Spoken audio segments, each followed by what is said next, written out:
Alhamdulillahi Rabbil Alamin. Wassalatu wassalamu ala ashrafil anbiya'i wal mursalin, habibina wa sayyidina Muhammad ibn Abdullah salawatullahi wa salamuhu alaihi ajma'in, alaihi wa ala jami'i ashabihi wa ahlihi ajma'in. Ashhadu an la ilaha illallah wa ashhadu anna sayyidana wa habibana wa qulubana Muhammadan abduhu wa rasuluh wa safihu min khalqihi wa habibuh. أدى الأمانة وبلغ الرسالة ونصح الأمة وكشف الله به الغمة. اللهم صل وسلم وزد وبارك على حبيبنا وسيدنا محمد وعلى آل سيدنا محمد. أشهد أن لا إله إلا الله وأشهد أن حبيبنا وسيدنا محمدا عبده ورسوله الذي أرسله الله رحمة للعالمين فصار نبيا ونبينا ونبي الأنبياء والمرسلين. اللهم صل وسلم وزد وبارك على هذا النبي الكريم وعلى جميع أصحابه ومن سلك بهدايته إلى يوم الدين. أما بعد، فيا عباد الله اتقوا الله أوصيكم ونفسي بتقوى الله فقد فاز المتقون. Wahai sekalian hadirin sidang Jumaat, gerunlah kalian dan gerunlah saya terhadap murka dan seksa Allah Subhanahu wa taala. Sekiranya dengan kita membantah mana-mana pemerintah ataupun mana-mana sultan ataupun mana-mana raja di atas muka bumi ini, kehidupan kita akan diganggu gugat dengan sebab tindakan kita yang membangkang dan membantah mana-mana raja di atas muka bumi ini. Bagaimana yang kita akan lakukan sekiranya Allah menyatakan dalam Al-Quran Maliki Yaumiddin, dan sebahagian qiraat Maliki Yaumiddin. Allah lah raja bagi hari pembalasan. Allah lah yang memiliki segala urusan pada hari pembalasan. Maka semestinya kita wajib untuk meletakkan ketakutan dan kegerunan kita kepada Allah Subhanahu wa taala. Kerana Allah lah yang merupakan raja bagi segala raja yang akan berkuasa di hari akhirat nanti. Dan kalaulah hanya kerana raja di dunia kita lawan, membawa kepada keruntuhan dan kemusnahan hidup di dunia, bagaimana kiranya sekiranya yang kita lawan, yang kita tentang itu adalah maharaja di hari akhirat kelak. Maka atas dasar itu para hadirin yang dirahmati Allah, ittaqullah. Allah Subhanahu wa taala berfirman, ya ayyuhallazina amanu taqullaha haqqa tuqatih wa la tamutunna illa wa antum muslimun. Wahai orang-orang yang beriman, yang mempercayai Allah, yang mempercayai dengan agama Allah, ittaqullah, gerunlah kamu terhadap Allah Subhanahu wa taala dengan sebenar-benar kegerunan, dengan sebenar-benar ketakwaan, dengan sebenar-benar ketakutan di atas kehebatan dan kebesaran Allah Subhanahu wa taala. Dan janganlah kamu mati dalam keadaan melainkan sekiranya kamu berada dalam keadaan sebagai seorang muslim. Para hadirin sidang Jumaat yang dirahmati Allah Subhanahu wa taala, meneliti dengan apa yang berlaku kepada dunia Islam pada hari ini, kita melihat umat Islam sering dibantai, sering diperlakukan, dan darah termurah di dunia ini adalah darah umat Islam. Di mana saja pada setiap zaman kita akan mendapati pembantaian demi pembantaian, penentangan demi penentangan kepada sesiapa saja yang mengatakan Rabbi Allah, Tuhan saya adalah Allah. Sejarah menunjukkan semenjak dari dahulu lagi umat Islam dilawan, umat Islam diperangi, kerana mereka yang memerangi Islam sangat menyedari umat Islam memiliki satu kekuatan, iaitu mereka mempunyai Allah. Mereka mempunyai satu cara kehidupan yang telah diputuskan sendiri oleh Allah Subhanahu wa taala.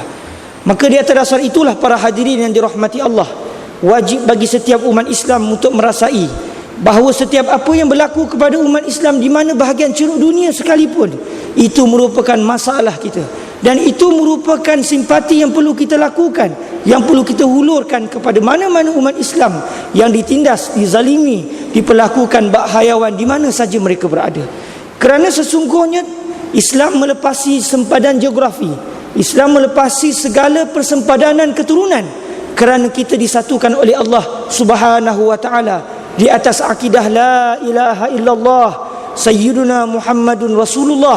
Kita telah disatukan, telah dijadikan sebagai satu umat yang begitu utuh, kerana kita meletakkan satu keyakinan satu kesatuan yang berdiri di atas dasar tiada Tuhan melainkan Allah. Sayyiduna Muhammad itu adalah utusan dan pesuruh Allah. Maka di atas dasar itu para hadirin, kita mendapati umat Islam digesa oleh Allah Subhanahu wa taala untuk bersatu dan meletakkan segala keputusannya kepada Allah dan tidak melakukan perkara yang membawa kepada kemurkaan Allah Subhanahu wa taala. Kerana kekuatan umat Islam itu adalah apabila mereka berada dan mereka tunduk di bawah segala kepatuhan Allah Subhanahu wa taala.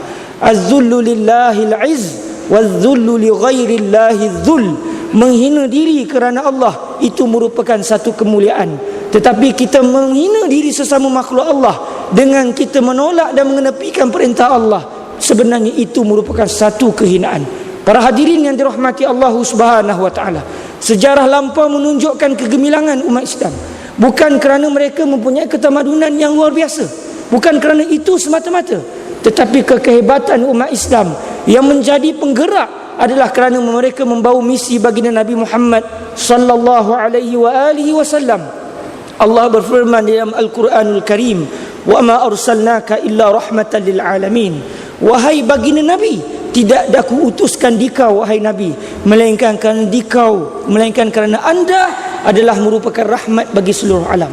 Maka kesatuan umat Islam berdiri di atas pemerintahan Islam yang telah diwariskan bermula daripada baginda Nabi Muhammad sallallahu alaihi wasallam, disambung oleh para al-khulafa ar-rasyidun, disambung oleh beberapa kerajaan Islam, Bani Umayyah, Bani Abbasiyah, Bani Uthmaniyah. Kesemua mereka telah bertanggungjawab untuk menyatu padukan umat Islam agar kesemuanya tunduk dan patuh kepada Allah, kerana Allah di akhirat kelak dengan begitu berani dan dengan begitu tegas menyatakan kepada seluruh makhluk Allah di akhirat nanti, limanil mulkul yaum, lillah. Di mana kekuatan, di manakah kerajaan, siapakah yang memiliki kekuasaan pada hari ini?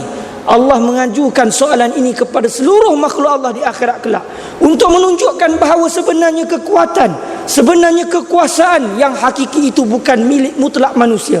Sebaliknya kekuasaan, kekuatan, kerajaan itu adalah milik Allah Subhanahu wa taala. Apabila manusia semuanya sepi gerun dengan soalan tersebut yang diajukan oleh Rabbul Jalil kepada mereka di akhirat kelak, Allah dengan tegas menyatakan, lillah. Hari ini kekuasaan yang mutlak adalah milik Allah Subhanahu wa taala.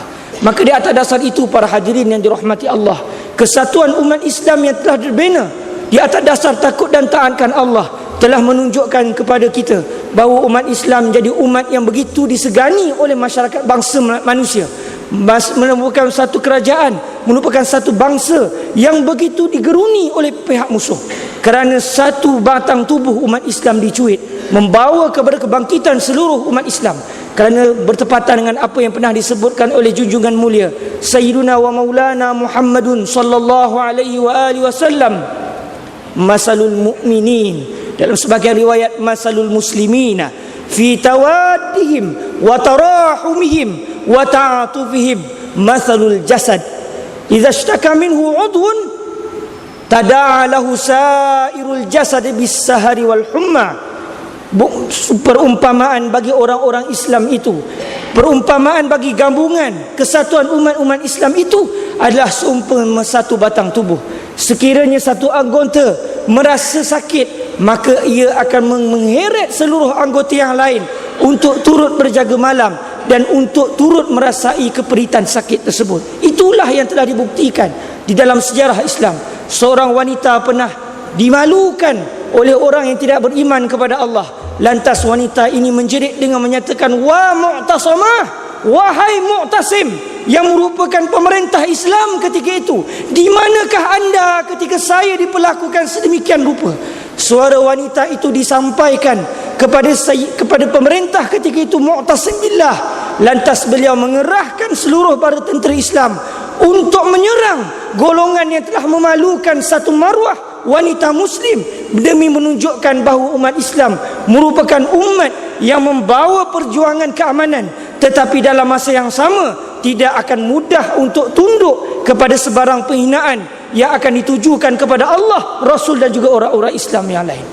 Walaupun begitu para hadirin yang dirahmati Allah Subhanahu wa taala, masyarakat barat tidak akan redha dengan kesatuan umat Islam.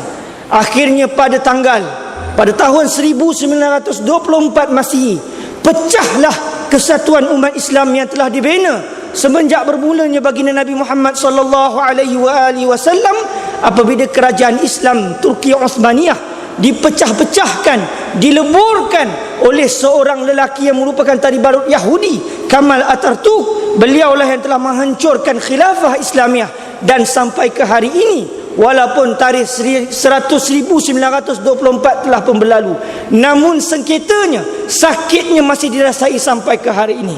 Tuan-tuan yang dirahmati Allah telah melihat satu demi satu umat Islam dizalimi, dibantai di Palestin, di Syria, di Myanmar. Di mana saja ceruk rantau umat Islam yang dizalimi. Di manakah kekuatan umat Islam? Kalaulah satu nyawa dizalimi ketika adanya kesatuan umat Islam yang berada di bawah sebuah khilafah, di bawah satu kesatuan, di bawah satu pemerintahan yang mendaulatkan syariat Allah, kita akan mendapati umat Islam nyawanya merupakan nyawa yang paling mahal jika ingin dibandingkan dengan nyawa-nyawa yang lain. Darahnya merupakan darah yang paling mahal berbanding dengan darah-darah yang lain. Namun tuan-tuan para hadirin sidang Jumaat, kita mendapati kesan jatuhnya kerajaan Islam. Maka akhirnya umat Islam diperkotak-katikkan dengan ada yang berpandangan bahawa sudah tidak lagi kita perlu untuk menjadikan negara taat kepada Allah. Kita perlu mendirikan negara berdasarkan pemikiran kita sendiri, cara kita sendiri. Dan di sana apabila ada masyarakat umat Islam yang dibantai, yang berbeza dengan geografi ataupun kulit mana-mana umat Islam yang lain, masing-masing tidak akan merasai keperitan tersebut. Masing-masing hanya mengatakan kesian orang itu dizalimi, sedangkan tidak pernah timbul di hati mereka bahawa yang dizalimi itu merupakan adik-beradik mereka di dalam Islam yang wajib untuk dipertahankan dan wajib untuk dibantu. Inilah musibah yang telah melanda umat Islam sehingga ke hari ini. Kesan daripada kejatuhan khilafah Islamiyah dan kesan apabila umat Islam tetap redha untuk berhukum dengan hukuman yang tidak berteraskan kepada Allah dan menjadikan Allah seakan-akan menjadi pak turut kepada kita pada hari ini dan bukan Allah sebagai maharaja.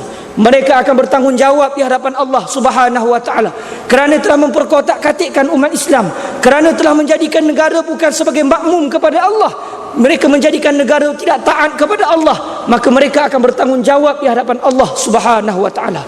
Hadirin yang dirahmati Allah, isu Palestin telah pun berlalu. Pun begitu para hadirin, isu Palestin merupakan isu yang wajib diingati. Allah Subhanahu wa taala sengaja menjadikan peristiwa Nabi bermusafir daripada Makkah menuju ke Baitullah Al-Muqaddas di Palestin. Daripada Baitul Muqaddis ataupun Baitul Maqdis, Nabi SAW menjelajahi 7 petala langit sehingga sampai ke Sidratul Muntaha. Mengapa Allah tidak menjadikan Nabi terus bermusafir daripada Bakkah, iaitu Makkah, berterusan sehingga naik ke langit? Mengapa perlu singgah ke Baitul Maqdis? Kerana Allah mahu mengabadikan dalam minda umat Islam bahawa isu Palestin, isu Masjidil Aqsa merupakan isu umat Islam yang tidak boleh dilupakan oleh umat Islam sampai bila-bila. Kerana Nabi pernah bersolat di situ. Bahkan seluruh para Nabi dan para Rasul telah dibangkitkan oleh Allah untuk menjadi makmum kepada baginda Nabi Muhammad sallallahu alaihi wasallam pada malam yang bersejarah itu, bagi menunjukkan bahawa hak untuk mempertahankan bumi Palestin, hak untuk memiliki Palestin adalah hak orang yang mengikut para Nabi dan para Rasul, iaitulah umat Islam yang tidak mensyirikkan Allah Subhanahu wa ta'ala. Satu demi satu berlaku kepada umat Islam. Sudahlah isu Palestin tidak selesai sehingga ke hari ini. Isu Syria berterusan, sudah berapa puluhan ribu nyawa umat Islam, ratusan nyawa umat Islam telah dibantai dan dihebahkan, telah ditumpahkan darah-darah mereka, sedangkan mereka merupakan sahabat seakidah dari kita. Maka atas dasar itu para hadirin yang dirahmati Allah, kita perlu meletakkan di dalam jiwa kita rasa keinsafan. Inilah malapetaka, inilah akibatnya apabila umat Islam tidak lagi mempunyai persaudaraan di atas dasar akidah Allah, tidak lagi mempunyai persaudaraan di atas dasar untuk mendirikan kalimah Allah. Umat Islam dilekakan dengan hiburan yang melampau, umat Islam dilekakan dengan tarian, umat Islam dilekakan dengan filem. Sedangkan umat Islam di tempat yang lain, di bumi Palestin, di bumi Syam, mereka dizalimi, dibantai dengan penuh dahsyat. Sedangkan umat Islam di Malaysia khususnya masih terkinja-kinja dengan perbuatan mungkar, masih terkinja-kinja dengan hiburan yang bercanggah dengan syarak. Di manakah jiwa umat Islam yang bakal bangkit untuk membantu sahabat seakidah mereka di tempat yang lain? Di manakah Salahuddin Al-Ayyubi Ats-Tsani yang akan bangkit untuk membebaskan negara Islam dari fahaman sekular, untuk bangkit menggendong kembali himmatul ummah li'a'la'i kalimatillah? Di manakah Salahuddin kedua yang akan menggegarkan kembali sanubari umat Islam untuk bangkit meninggikan syariat Allah, untuk melaksanakan Islam buat kali yang seterusnya? Para hadirin yang dirahmati Allah, di sana ada 3 kewajipan yang saya gariskan sebagai hadiah daripada saya untuk tuan-tuan, untuk difikirkan bersama. Menjadi tanggungjawab umat Islam pada hari ini yang pertamanya, untuk sentiasa menyegarkan isu ummah di dalam telinga umat-umat Islam, untuk kita terus membincangkan isu ini. Kerana isu yang berlaku di bumi Palestin, isu yang berlaku di Myanmar, isu yang berlaku di tanah Syam, itu bukan isu bangsa Arab, itu merupakan isu umat Islam yang wajib ditangani secara bijak dan wajib diambil perhatian oleh seluruh umat Islam. Menjadi kewajipan bagi ayah, menjadi kewajipan bagi para ibu untuk mendidik anak-anak mereka untuk cintakan syahid, untuk cintakan mati kerana Allah Subhanahu wa taala.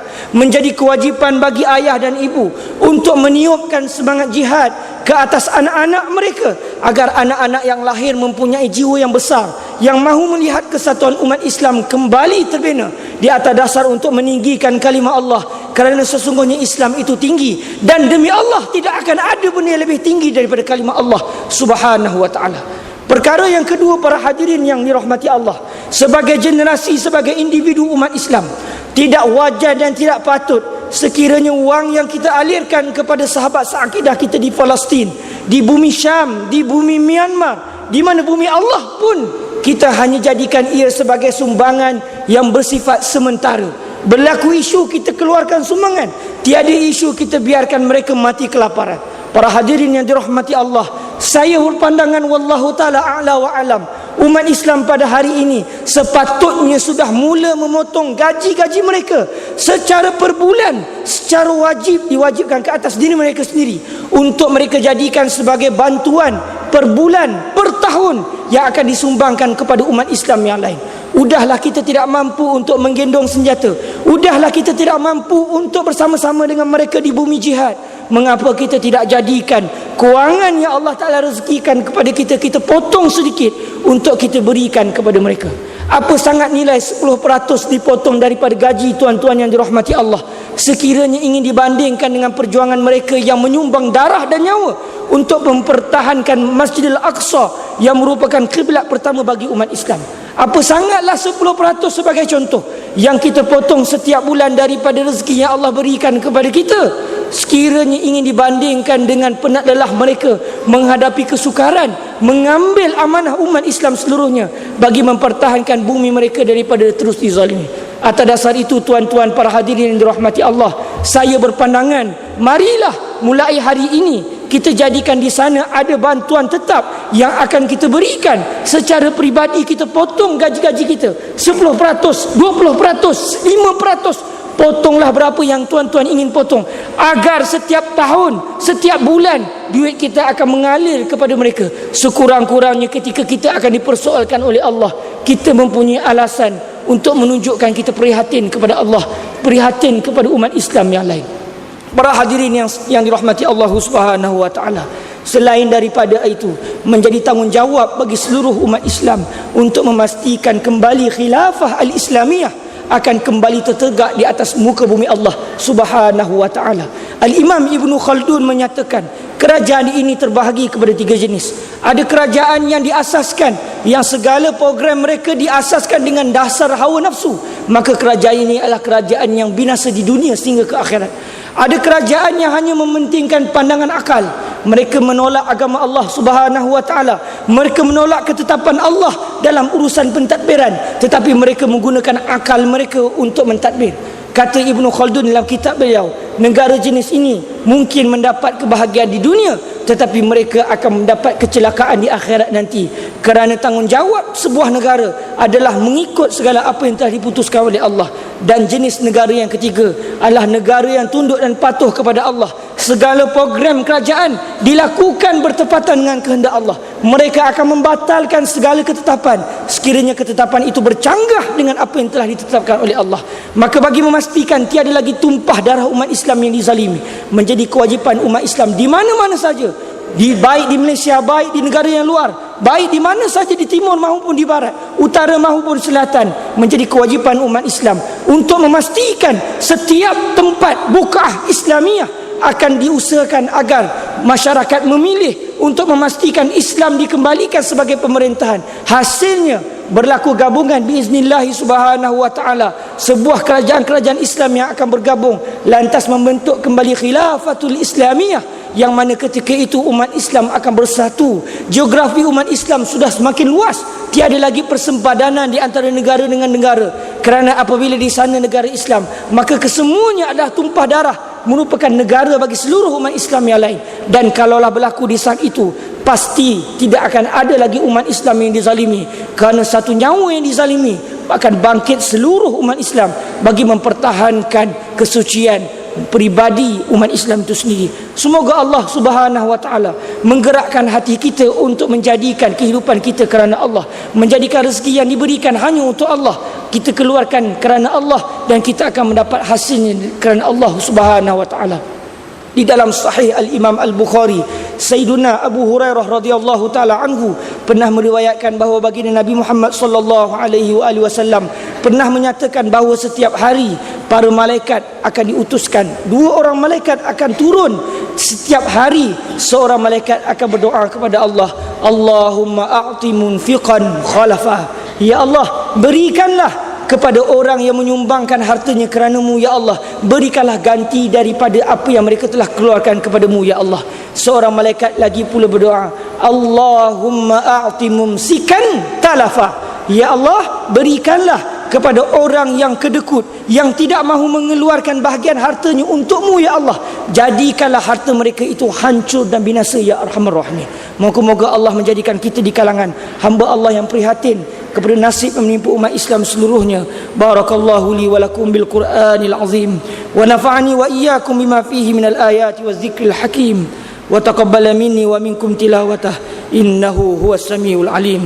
Aqulu qawli hadza wa astaghfirullahal azim li wa lakum wa lisairil muslimin wal muslimat fastaghfiruhu innahu huwal ghafurur rahim wa huwat tawwabul hakim.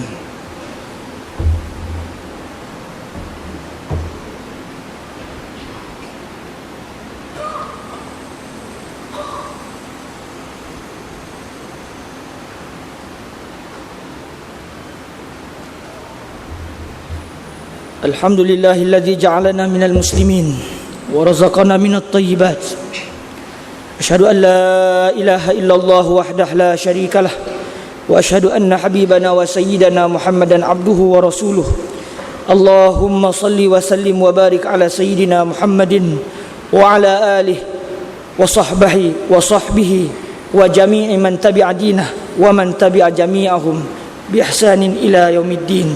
Amma ba'd. Faya ibadallah ittaqullah faqad fazal muttaqun. Para hadirin yang dirahmati Allah Subhanahu wa taala, hendaklah kita bersama-sama menjadikan hati kita bersama dengan sahabat-sahabat seakidah kita yang berada di Syria pada hari ini. Mereka teruk dibantai, mereka teruk dizalimi oleh pemerintah mereka yang zalim. Sudahlah mereka dizalimi, bantuan daripada kerajaan Syiah Iran pula berterusan untuk memberikan bantuan kepada Bashar Assad bagi membunuh jiwa-jiwa ahlu sunnah wal jamaah yang berada di bumi Syria. Para hadirin yang dirahmati Allah, golongan Syiah yang mencaci Rasulullah, yang mencaci para sahabat Nabi, hari ini bergabung untuk memberikan bantuan sepenuhnya untuk mengekalkan kerajaan yang zalim. Sekiranya tuan-tuan selaku ahlu sunnah wal jamaah yang seakidah dengan teman-teman kita di Syria tidak redha untuk membantu mereka, Allah akan mempersoalkan kita, kerana membiarkan mereka dibunuh, dengan yang membunuhnya adalah orang-orang yang terkeluar, yang sesat, yang telah melakukan pendustaan yang besar dengan mencaci para sahabat Nabi sallallahu alaihi wasallam. Para hadirin yang dirahmati Allah, bersempena dengan hari Jumaat ini, marilah kita memperbanyakkan selawat kita kepada baginda Nabi Muhammad sallallahu alaihi wasallam, sehingga di dalam Al-Quran Allah sendiri berselawat kepada baginda Nabi bagi menunjukkan tingginya, besarnya darjat baginda Nabi di sisi Allah Subhanahu wa taala. Innallaha wa malaikatahu yusalluna 'alan nabi ya ayyuhalladzina amanu sallu 'alaihi wa sallimu taslima. Allahumma salli wa sallim ala sayyidil mursalin وعلى سيدنا وحبيبنا قدوتنا سيد الأولين والآخرين، وارض اللهم عن أصحابه وقرابته وأزواجه وذرياته أجمعين. اللهم اغفر للمسلمين والمسلمات والمؤمنين والمؤمنات الأحياء منهم والأموات إنك سميع قريب مجيب الدعوات ويا قاضي الحاجات. اللهم إنا نسألك ونتوسل إليك بنبينا العظيم ونسألك بأسمائك الحسنى وصفاتك العظمى أن تحفظ بعين عنايتك الربانية وبحفظ وقايتك الصمدانية جلالة ملكنا المعظم سلطان سلنجور سلطان شرف الدين إدريس شاه الحاج ابن المرحوم سلطان صلاح الدين عبد العزيز شاه الحاج. اللهم أدم العون والهداية والتوفيق والصحة والسلامة منك لولي عهد سلنجور Tengku Amir Shah Ibn Sultan Sarafuddin Idris Shah Al-Haj fi amnin wa salahin wa afiyatin bimannika wa karamika ya zal jalali wal ikram. Allahumma ya Allah, Engkaulah Tuhan yang maha berkuasa. Kami bersyukur kehadratmu ya Arhamar Rahimin, kerana Dikau menjadikan kami sebagai orang-orang Islam ya Allah. Ya Allah, bantulah sahabat seakidah kami ya Allah. Allahumma ansuril muslimina fi kulli makanin ya Karim. Allahumma ansur zumala'ana al-mustad'afina fi Filastin fil ardil aqsa. Allahumma ansur zumala'ana al-mazbuhina fi Suria fi ardil Syam ya Karim. Allahumma ansur zumala'ana al-mazlumina fi Rohingya ya Karim ya Karim ya Karim. Ya Allah, bantulah sahabat seakidah kami di Palestin, di bumi Al-Aqsa ya Allah. Ya Allah, bantulah sahabat seakidah kami yang dizalimi di Syria ya Allah. Ya Allah, bantulah sahabat kami di bumi Myanmar ya Allah. Ya Allah, jadikan kami orang-orang yang taat kepadamu ya Allah. Ya Allah, campakkan di dalam hati kami ya Allah rasa benci untuk melakukan maksiat kepadamu ya Arhamar Rahimin. Allahumma ja'alna min ibadika allazina yamutuna ala qawli la ilaha illallah wa anna sayyidana wa habibana Muhammadan Rasulullah. Ya Allah, jadikanlah kami ya Allah hamba-hambamu yang akan pulang kepadamu ya Allah, dimatikan dan diwafatkan olehmu ya Allah, dengan bibir kami basah dan tega untuk menyatakan tiada Tuhan melainkanmu ya Allah, dan sesungguhnya baginda Nabi Muhammad sallallahu alaihi wasallam itu utusanmu ya Allah. Allahumma ja'alna min ibadikal muttaqin warzuqna tatbiqal islami fi biladina ya Karim. Ya Allah, rezekikanlah kami ya Allah untuk kami laksanakan Islam sepenuhnya di atas muka bumi kami ini ya Arhamar Rahimin. Ibadallah, innallaha ya'muru bil adli wal ihsan wa ita'i dzil qurba wa yanha 'anil fahsya'i wal munkari wal baghi ya'izukum la'allakum tadhakkarun. Fadhkurullahal 'azima yadhkurkum washkuruhu 'ala ni'amihi yazidkum was'aluhu min fadlihi yu'tikum wa la dzikrullahi akbar wallahu ya'lamu ma tasna'un. Aqimus shalah.